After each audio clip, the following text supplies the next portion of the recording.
Pillow for my head, I got a pencil full of lead and some water for my throat. I got buttons for my coat and sails on my boat. So much more than I needed before. I got money in the meter and a turbo heater. Oh, and now it's getting on the road, so only getting sweeter. I got legs on my chairs and a head full of hair. Potted up pan and some shoes in my feet. I got a shelf full of books and most of my teeth. Few pairs of socks and a door with a lock. I got food in my belly and a license for my telly, and nothing's gonna bring me down.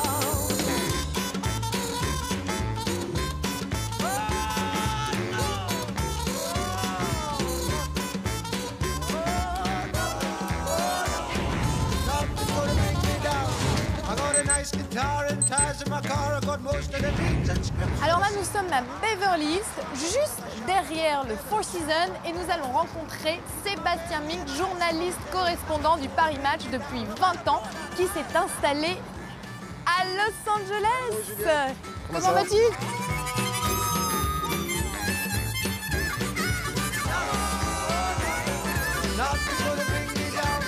Bon, Seb, toi tu vis à Los Angeles depuis 3 ans maintenant. Qu'est-ce qui t'a amené à Los Angeles? Parce que tu étais à New York avant. Pourquoi est-ce que tu as choisi de déménager?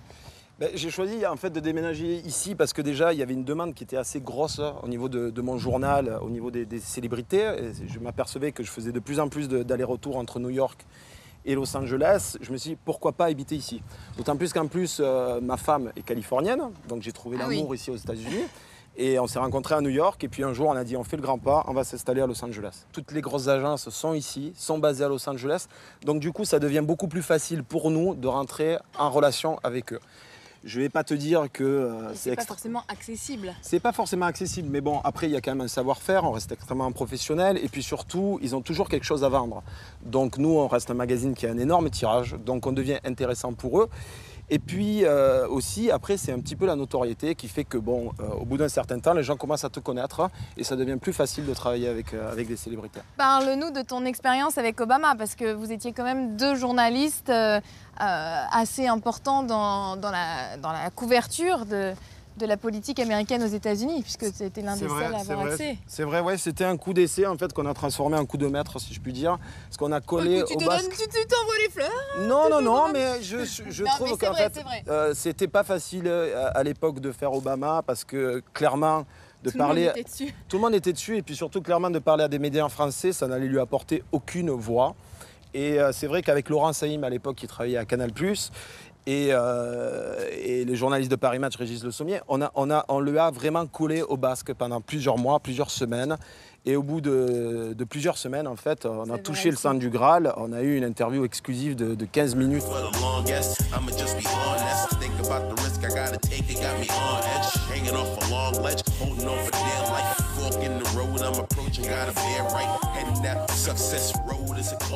Est-ce qu'il y a une différence entre travailler avec les stars françaises et les stars américaines?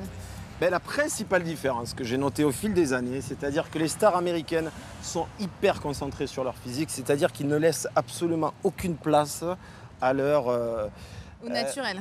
Au naturel, parce qu'elles vont toujours être extrêmement bien coiffées, maquillées, habillées. La star française, c'est l'inverse.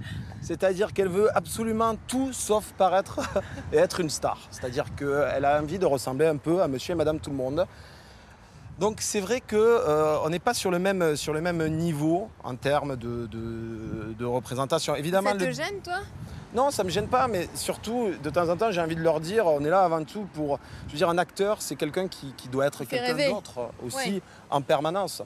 Et c'est vrai que souvent, dans les photos, ils n'ont pas forcément envie d'être quelqu'un d'autre. Ils veulent être naturels, les Français. Qu'est-ce qu'on peut te souhaiter, Seb? Quel est le next step? Le next step, je pense avant tout, c'est ce que je travaille au quotidien, c'est-à-dire être heureux dans ma vie, ça c'est la chose la plus importante. Après, j'avais dit une fois, j'ai un rêve absolu, c'était de photographier Ben Laden. Malheureusement, il a été dégommé par les Américains, donc ça, il va falloir que je trouve une autre target, si je puis dire. Mais j'ai envie de te dire, je pense avoir envie de me retrouver un jour dans le bureau ovale, donc voilà.